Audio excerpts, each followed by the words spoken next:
Hey, Joe McClane here from CatholicHack.com. Praise be to Jesus Christ. It's great to be with you. Today, we're talking to Gregory Richards from 3D Archery and Archery 101 YouTube channels. We're going to be talking about how to tune a vintage bow. Hopefully, we're going to talk about this right here. My brand new Ben Pearson Javelina 708, 66 inches at 45 pounds at 28 inches, 66 inches tip to tip. Great deal on that bow. I saw it at a pawn shop. So hopefully we'll get into that to talk about that bow here in a minute. But I just wanted to encourage you to, if you haven't done so already, subscribe to the channel and help us to share our passion for traditional archery.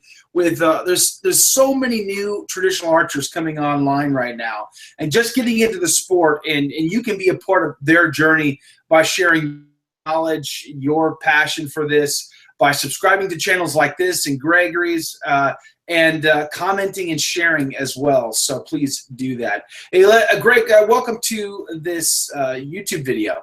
Well, thank you for having me. Let's get to know you a little bit before we dive into our topic today. Give us some background about yourself. When did you start shooting, and specifically, when did you get into traditional archery? I think I have the coolest story about getting into archery. It was probably 1972 or 73. It's one of those moments in your life when my father and two of my uncles were all going to go out fishing, and they invited me. You know, that's that I'm a man moment. You know, you finally made it. So, and I was born in Illinois, and this place, it was a good walk along the railroad tracks. We parked the car. So one of my uncles brought a bow. He was bow fishing. And I'll never forget, I'm looking at my dad and he goes, "What's he doing?" My dad goes, "That's bow fishing." I go, "Really?" Wow. And I was like, "That is so cool." And my dad goes, "Well, wait till we get home." When we went home, my dad pulled out his, and I have it on my wall right over here. I still have this bow to this day. His Ben Pearson Colt, and we were shooting it. And that's how I got started. And I've been shooting on and off since the 70s. When I went into service, I played with it. My favorite thing that I tell people, archery when I was a kid, I'm from Illinois, the flatlands, was pulling the bow back, shooting it, and see how far the arrow could go. There was no trees to shoot, so that was archery. And I did that for like 10 years, and just fling it across a farm pasture, because all we had was cornfields. And we waited till he harvested the crop, and then we went out and shot. And it wasn't until a few years ago that I went to a 3D shoot. And the second me and my wife went, we were hooked. It was so much fun. And I never knew it was around. And that's why I started my channel, because I wanted to spread the word, because to me, it's just so much fun. I'm out in the woods. I love the woods, and I'm doing archery, which I love. You don't hunt, right? I used to as a kid. Don't have much time anymore. I own my own business. I'm doing the 3D archery, so hunting. Like I told the one guy who asked me about hunting, when you hunt as a kid, that was my dad killing the animal, and he made me gut it, you know, and I'm crying. That's all going. Yeah, but I've killed a few deer.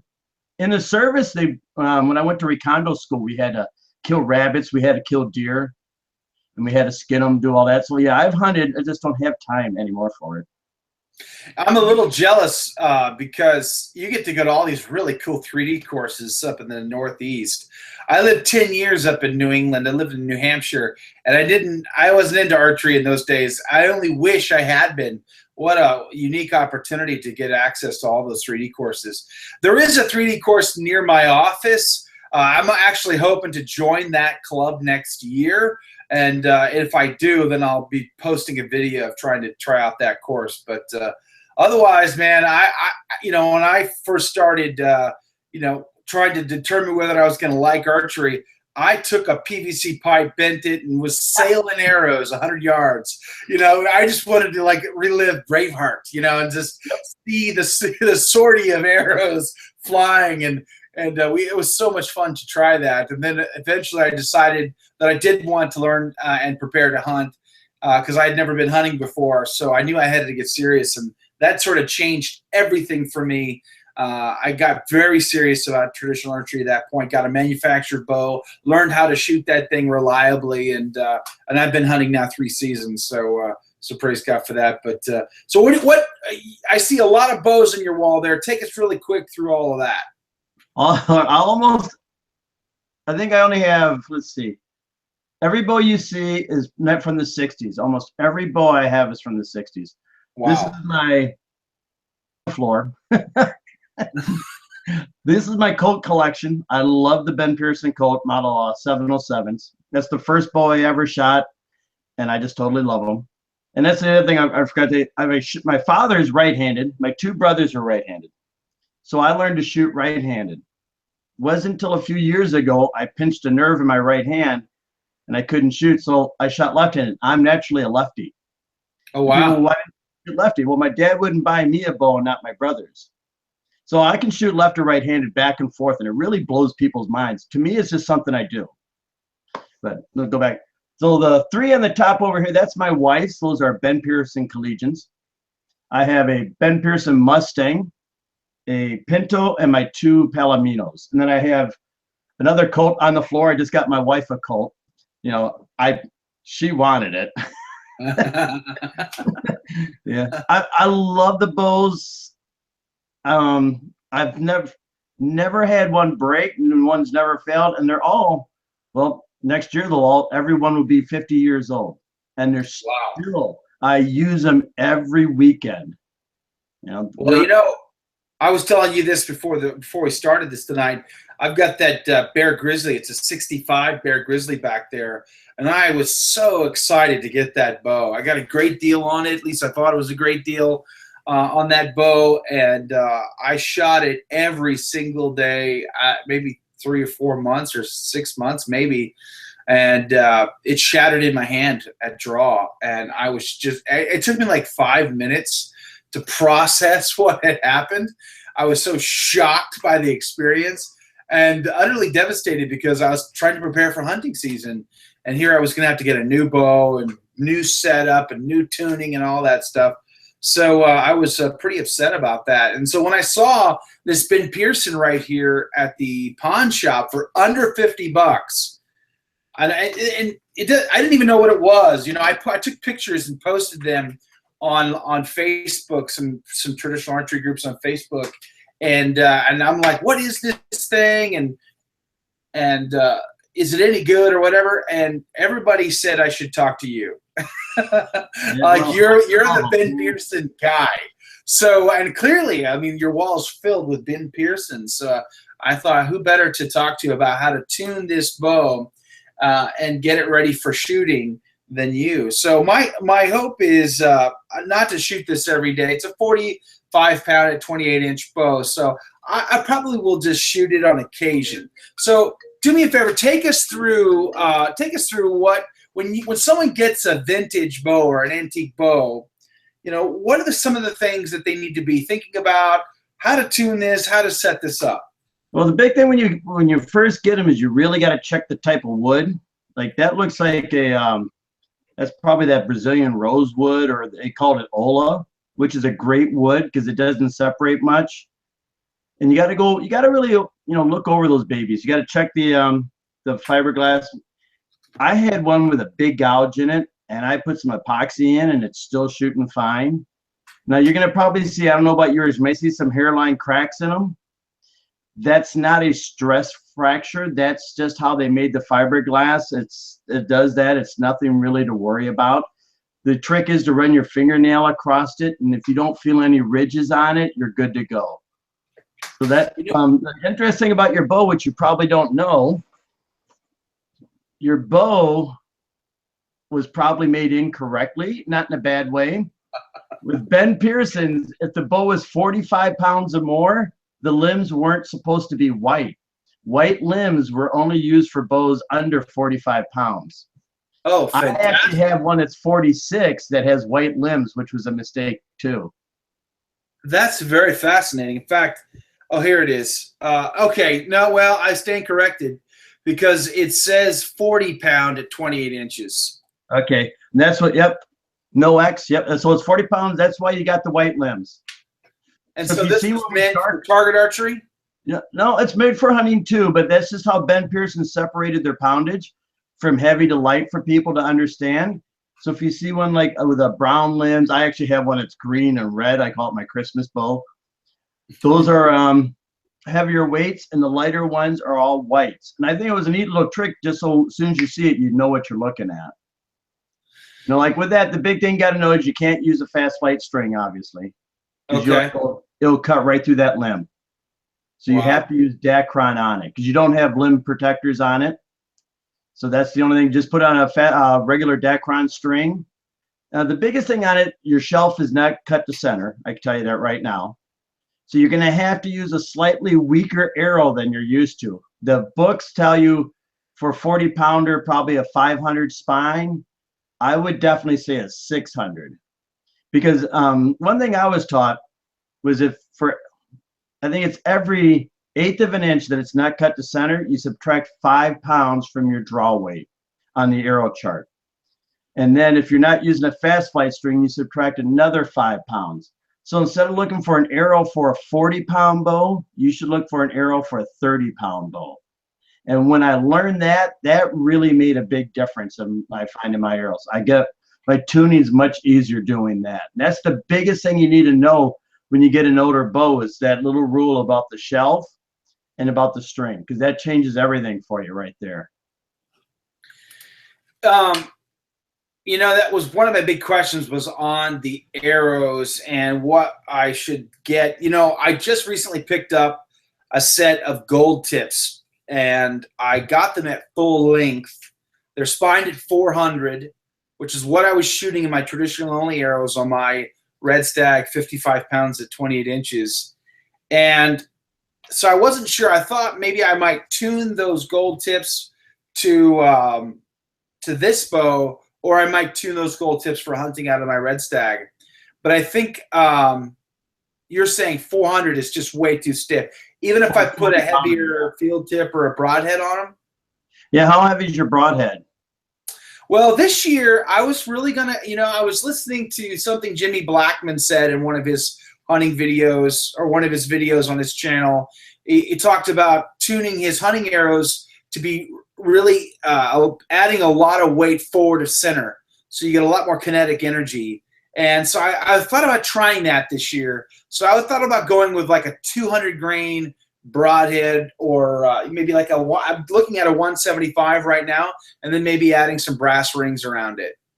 Funny you should mention, I love Jimmy Blackman, by the way. Joel Turner is another guy I talked to, and when I was at ETAR, he was nice enough to let me shoot privately with him. And he asked me what I was shooting. I told him, and he goes, "Greg, wait till you try extreme FOC." I'm like, "Why?" He goes, "Just do it." Believe it or not, I'm shooting 200 grain points in all my arrows now. Oh, really? I'm telling you, I don't understand the physics, the reasons why, but it does make a huge difference. My arrows are straighter. I'm hitting harder. So I think you're on the right track through that 200. There's something to it. I'm not an expert on it, but boy, it does make a big difference to me. Would you still suggest a weaker arrow though, even though I'm going with a heavier field tip or broadhead? Yep, my bow I call Fudge, but a lot of people see my videos, the Ben Pearson quote, 47 pounder. I'm shooting full length, Go Trip Traditionals 600s with a 200 grain point, bare shaft tuned. So that shows you how much he's working for me. You got to play with it. I found a lot of people, it's really about how you release that string really affects your bare shafting. Because some people have on the dynamic release, when people do a dynamic release, sometimes they pull their hand away from their face a little, and that can really affect your bare shafting. And I do it sometimes too, which really annoys me. And that's when I get a bad rating, then I got to go back and do it all over again. Yeah. I've actually never bare shafted in any arrow ever. I just call them up and say, "This is what I'm shooting. Send me some arrows." I don't even want to put my own inserts in. I want them to come out of the box ready to sling down range. Yeah, I did that for many years, and you know what? It's totally fine. But when I started 3D archery, my whole goal, I had the best goal in the world, not to miss. That was my first goal. Just don't miss. Pretty novel. I got, as I got better, I wanted to hit the target. Then I wanted 8s. Now I'm shooting for 10s every time. So the more you try to get it, that's when the tuning comes in. And if you're just trying to hit that area, if you're hitting like this, you really don't need a tune. But when you're shooting a target like that, that's when tuning really becomes important. And like I was telling you, Byron Ferguson says a tuned arrow will carry its energy longer, have more impact. And that's, especially for hunting, that's real important. He says it's the difference between a pass through and a stick in. That's what Byron Ferguson says. He's I think the guy shoots really well, so I should listen to him. That's how I view it. He can shoot an aspirin out of the air. I can't even see an aspirin in the air. I'd be squinting going, where? Yeah. Well, that brings me to another question. It's funny you should say it that way because, I try to shoot instinctive most all the time. However, my version of that is probably fairly close to what Byron Ferguson says. I thought I saw a video of someone asking him this question: does he shoot instinctive or does he gap or whatever? And I think he said he focuses on the centermost dot of whatever he's shooting, but he is in this peripheral vision paying attention to his arrow at the same time. And I believe that's correct. Maybe you can correct me if that's not correct. Yeah, he does like that. That's how he talks about it. Yeah, I think that's kind of what I do too. But I've noticed sometimes when I'm trying to focus on my dot, just really laser focus on that dot. When I get back to anchor, it's like blurry. I lose total focus. And which makes me believe that not every guy or gal who shoots is really built for it sometimes. Like some people have really good vision and they can super focus. Maybe I'm just too ADHD and it's, but I stick with it. I like that particular method anyway. What do you shoot? What's your preferred method? I know you shoot all kinds, but are you instinctive? Do you shoot gap? I mean, what's your preference? I do both. I shoot instinctive right-handed, but gap left-handed. And why gap on the left if you're a lefty? Well, I tried shooting gap. I learned instinctive right-handed. And then when I got hurt, I go, you know what? It's a great chance to try something different. Because I knew I had a blank slate and I adopted sort of the Olympic archery shot cycle, and then I did gap. And it's so funny. The first time I did it, I can't explain it properly, but the only words it's like the whole room lit up. When you're really focused, you get like that tunnel vision. It's dark, and my mind relaxed. The room lit up. I seen everything the first time I did it, and that's when I knew it was for me. So then I tried it right-handed, and it was a disaster.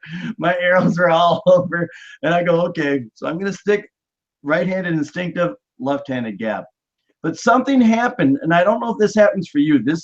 I put it on my video coming out this weekend. This past weekend, I was out shooting, and I drew back, and I could just, as soon as I drew back, I knew exactly where that arrow was going to hit. It's like I could visualize the flight and everything. And I had, my mind was totally blank. My vision was not on anything. I just seen everything. And that arrow went perfectly into the bullseye.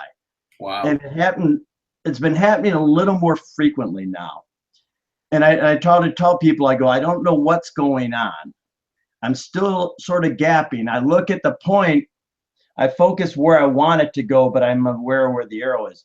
But on that one there, it's just like I knew it. I could see in my mind right where it was going. And if I could ever do that, I could really be good. But it's just, it comes, it goes. It comes, it goes, Yeah, that should be a t-shirt. If I could ever really do that, I'd be good. Yeah. That's like every traditional archer ever. Like Jimmy Blackman. I also noticed in some of your videos, do you have a preference on bow hand grip? Are you 3 under every time, or do you split, or do you have a preference there? Left-handed 3 under, right-handed split.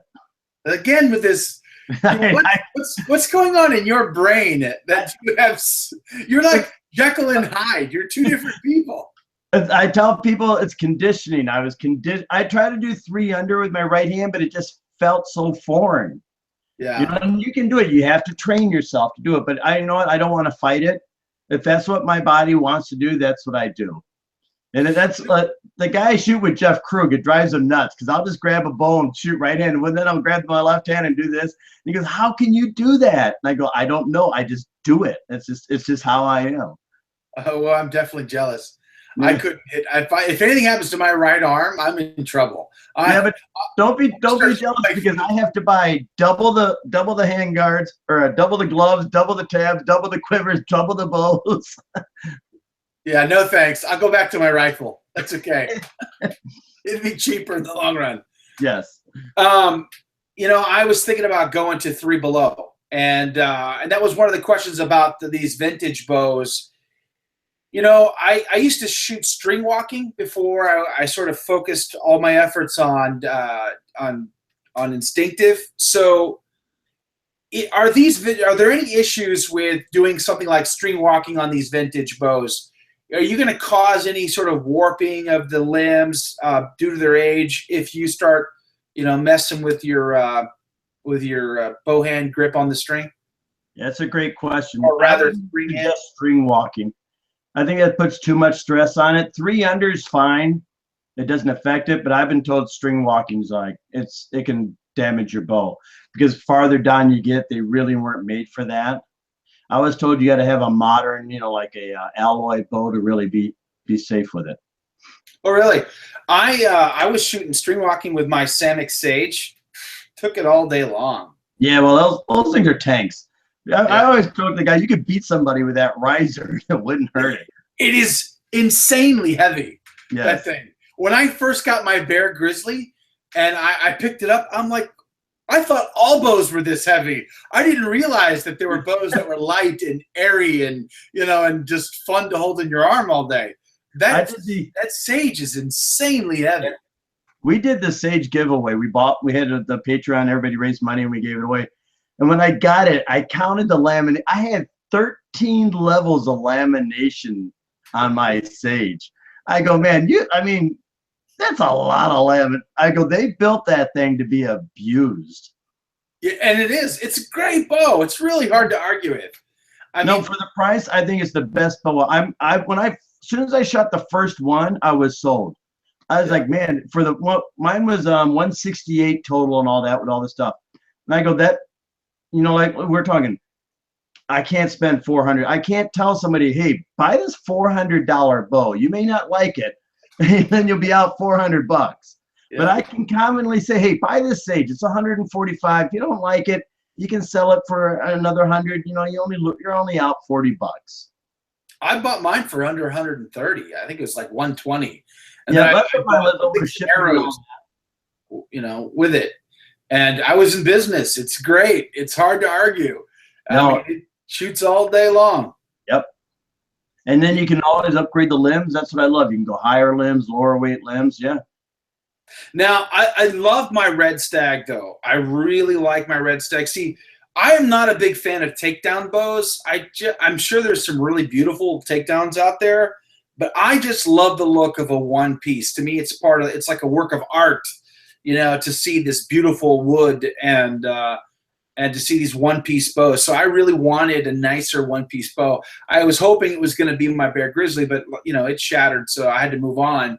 And then I got my Red Stag, again, from Samick, and great price, shoots really well, pretty darn fast, depending on your arrow setup, of course, and a really good-looking bow. So, again, hard to beat. I could spend $500 and get a beautiful, more beautiful bow, but it ain't going to perform that much better. Not really. I guess a Black Widow will get you over 200 feet per second. But again, you're probably shooting a 400 grain arrow or something out of it. No. So you're paying all that money and you kill a deer, and I can kill a deer just as easy with my $45 one I got off eBay. Because that's a good point too. So on these vintage bows, you got a bunch. And how much have you been paying for all those? Well, I think I drove the prices up because I keep telling everybody The majority that I bought have been under $100. Wow. The most I spent was I really wanted it really bad though, and I wasn't going to lose. I spent 185. That's the most I spent. But on average, the lowest I spent, my lowest was $20, and the average is right around $50 to $70. Okay, so if money is not an object, right? Any bow you want, what is it? Ben Pearson left-handed Palomino. And how much is that? Well, I bought one for 120. So you're just looking for the left-handed version. Yeah, I have right-handed versions. I love the look of it. I love the feel of it. It's so relaxed, and it's a gorgeous bow. You know, I love my Colts, but if you know, the Palomino is just something about it. My Colts, which I love, I've been shooting my whole life, and I could shoot those. I'll shoot those to the day I die. So that's how much I love them. Why not a Bear? Why not a Bear product or any other product? Why have you stuck with Ben Pearson? Well, that's a great one there. I was born in the '60s, so if everybody goes this way, I go that way. So if everybody loves Bear, I'll shoot something different. I've shot a few. They're fine.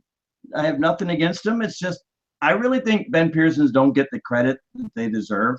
And I'm just my whole life I've been shooting that Colt, and I just love that. I know that Colt inside and out. I can fire any Colt there is. I just, you know, and it's just total comfort. My one that people see me shoot a lot, Fudge, the first time I let an arrow go, I'll never forget. I looked in the camera and I go, wow. And I've been shooting Colts for a while, and I go, this bow's special.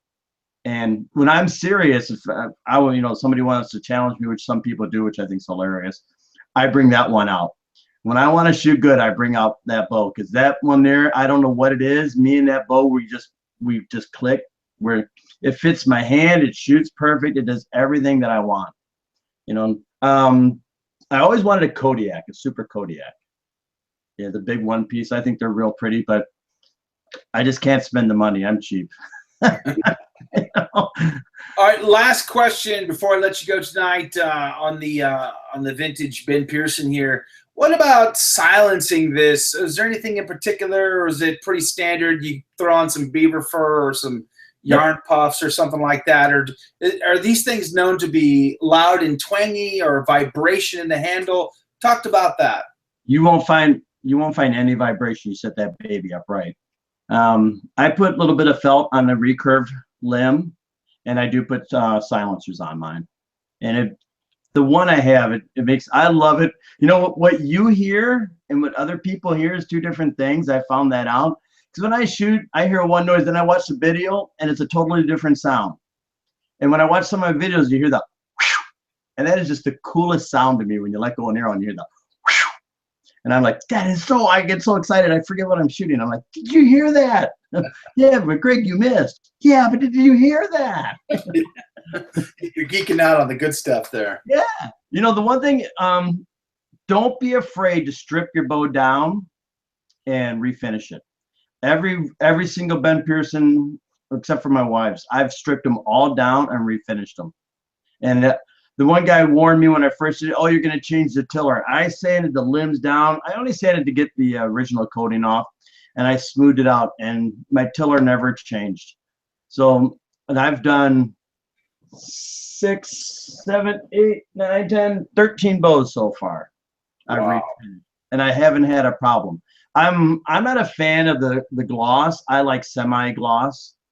Certain ones like like yours is a beautiful rosewood, I think it's called.